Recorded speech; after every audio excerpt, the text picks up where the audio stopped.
Bismillahirrahmanirrahim. Assalamualaikum warahmatullahi wabarakatuh. Anak-anak yang berbahagia, anak soleh dan soleha, kembali berjumpa dengan Bu Santi dalam pembelajaran PAI. Ananda, pada pertemuan kali ini kita akan membahas tentang menghadirkan sholat dan zikir dalam kehidupan. Anak-anak yang berbahagia, dalam pembelajaran kita tentang menghadirkan sholat dan zikir dalam kehidupan, ada 3 tujuan pembelajaran yang harus Ananda kuasai. Yang pertama, Ananda diharapkan dapat menjelaskan pengertian sholat dan zikir beserta pembagian zikir. Yang kedua, Ananda diharapkan dapat menunjukkan dalil tentang sholat dan zikir. Dan yang ketiga, Ananda diharapkan dapat menjelaskan hikmah melaksanakan sholat dan zikir. Ananda yang berbahagia, anak-anak soleh dan soleha, sholat sebagailah salah satu rukun Islam dan sebagai tiang agama memiliki pengertian secara bahasa dan istilah. Menurut bahasa, sholat diartikan sebagai doa atau doa meminta kebaikan. Sementara menurut istilah, bahwa sholat adalah ibadah yang terdiri dari perkataan dan perbuatan yang dimulai dengan takbiratul ihram dan diakhiri dengan salam. Maka dalam hal ini dapat kita pahami bahwa sholat itu adalah ibadah khusus yang telah ditetapkan aturannya oleh Allah Subhanahu wa taala, memiliki rukun dan syarat-syarat tertentu. Dia dimulai dengan takbiratul ihram, diakhiri dengan salam. Di dalamnya ada perkataan yang disebut dengan rukun qauli dan di dalamnya juga ada perbuatan atau rukun fi'li. Maka sholat itu baru dipandang sah apabila memenuhi beberapa syarat dan rukun-rukun yang telah ditetapkan, dimulai dengan takbiratul ihram, diakhiri dengan salam, di dalamnya terdapat beberapa perkataan dan juga beberapa perbuatan.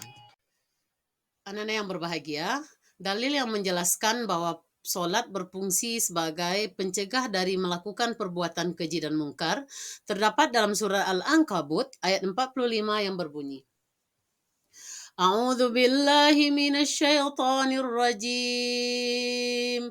Bismillahirrahmanirrahim. Utlu ma uhiya ilaika minal kitabi wa aqimis shalah. Innas salata tanha 'anil fahsya'i wal munkar. ولذكر الله أكبر والله يعلم ما تصنعون صدق الله العظيم. Artinya, bacalah Al-Quran yang telah diwahyukan kepadamu dan laksanakanlah sholat. Sesungguhnya sholat itu mencegah dari perbuatan keji dan mungkar. Dan ketahuilah bahwa mengingat Allah itu lebih utama daripada ibadah yang lain. Allah mengetahui apa yang kamu kerjakan. Ananda, tadi kita telah mempelajari tentang pengertian sholat, baik menurut bahasa maupun menurut istilah, beserta dalil yang menjelaskan tentang fungsi sholat sebagai pencegah perbuatan keji dan mungkar. Maka, sholat tanpa zikir tak ada artinya. Kenapa? Sholat adalah hubungan seorang hamba dengan Tuhannya, sementara zikir adalah cara untuk mendekatkan diri seorang hamba kepada Allah Subhanahu wa taala. Maka, mari kita ketahui apa itu zikir. Zikir menurut bahasa berarti ingat. Sedangkan menurut istilah adalah zikir diartikan dengan mengingat Allah Subhanahu wa taala sebagai upaya untuk mendekatkan diri kepadanya. Anak-anak yang berbahagia, perintah tentang berzikir dituangkan oleh Allah Subhanahu wa taala dalam surah Al-Ahzab ayat 41 yang berbunyi, A'udzu billahi minasyaitonir rajim. Bismillahirrahmanirrahim. Ya ayyuhalladzina amanu dzkurullaha dzikran katsira wasabbihuhu bukratan wa asila. Sadaqallahul azim. Artinya, wahai orang-orang yang beriman, berzikirlah kamu kepada Allah sebanyak-banyaknya dan bertasbihlah kepadanya di waktu pagi maupun petang. Maha benar Allah dengan segala firman-Nya. Penanda, ayat ini memerintahkan kepada kita sebagai seorang yang beriman, kita hendaknya berzikir kepada Allah, mengingat Allah sebanyak-banyaknya, dan bertasbihlah kepada Allah di waktu pagi dan di waktu petang. Maksudnya, supaya kita selalu mengingat Allah setiap saat, kapanpun, dan dimanapun kita berada. Dan kita diperintahkan juga untuk mensucikan Allah dengan banyak-banyak bertasbih kepadanya di waktu pagi, di saat kita memulai aktivitas kita, wa asila, dan di waktu petang setelah kita selesai melakukan berbagai aktivitas. Zikir dapat dilakukan dimanapun, kapanpun, tanpa harus melakukan banyak persiapan. Maka zikir ini dapat dibagi menjadi 3. Yang pertama, yang paling mudah adalah zikir dengan hati, yaitu dengan cara bertafakur dan merenungkan ciptaan Allah Subhanahu wa taala sehingga timbul dalam pikiran kita bahwa Allah Subhanahu wa taala adalah zat yang maha kuasa. Yang kedua, zikir dengan ucapan, yaitu mengucapkan lafaz-lafaz yang di dalamnya terdapat pengagungan kepada Allah Subhanahu wa taala. Contohnya dengan mengucapkan kalimat tahmid, Alhamdulillah, mengucapkan kalimat tasbih, Subhanallah, mengucapkan kalimat tahlil, La ilaha illallah, mengucapkan takbir, Allahu Akbar, atau membaca Al-Quran dan sholawat. Yang ketiga adalah zikir dengan perbuatan, yaitu dengan cara melakukan semua perbuatan yang diperintahkan oleh Allah Subhanahu wa taala berupa amal-amal soleh dan menjauhkan diri kita dari melakukan hal-hal yang dilarang oleh Allah Subhanahu wa taala, yaitu perbuatan maksiat, perbuatan jahat yang berdampak negatif terhadap diri kita sendiri maupun terhadap orang lain dan lingkungan kita.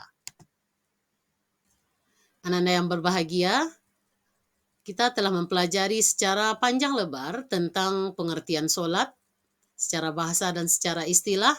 Kita telah mengetahui dalil atau ayat yang menjelaskan perintah bahwa solat itu dapat mencegah perbuatan keji dan mungkar.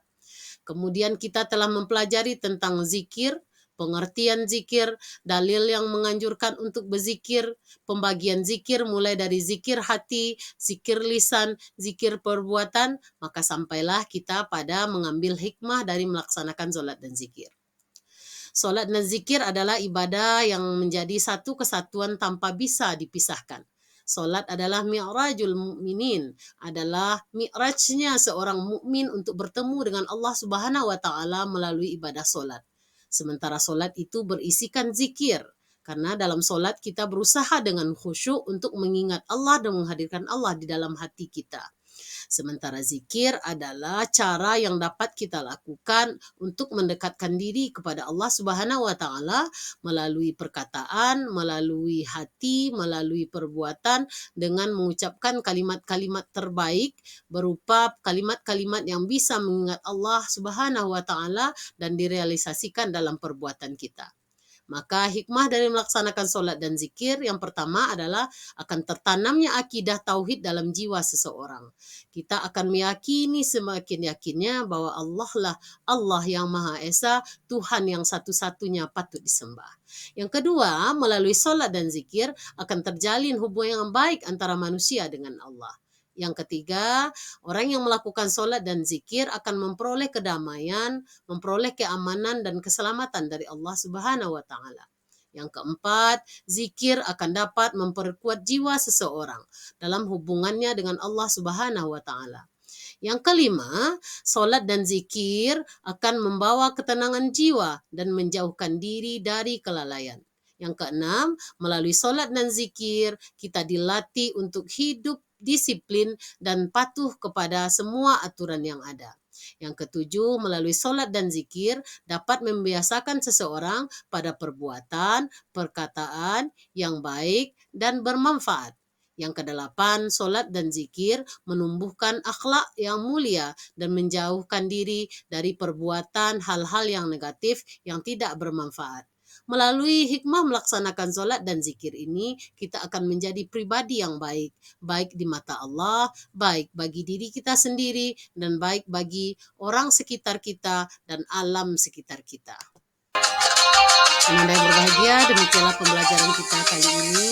Semoga pertemuan kali ini membawa manfaat untuk diri ibu dan juga ananda sekalian.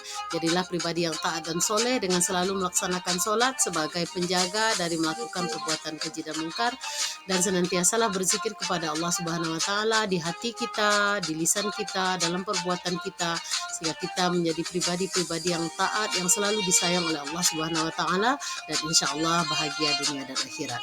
Mohon maaf apabila terjadi kesalahan dan kekhilafan. Terima kasih atas segala perhatiannya. Wabillahi taufik wal hidayah. Assalamualaikum warahmatullahi wabarakatuh. Ananda yang berbahagia, demikianlah pembelajaran kita kali ini. Semoga pertemuan kali ini membawa manfaat untuk diri ibu dan juga ananda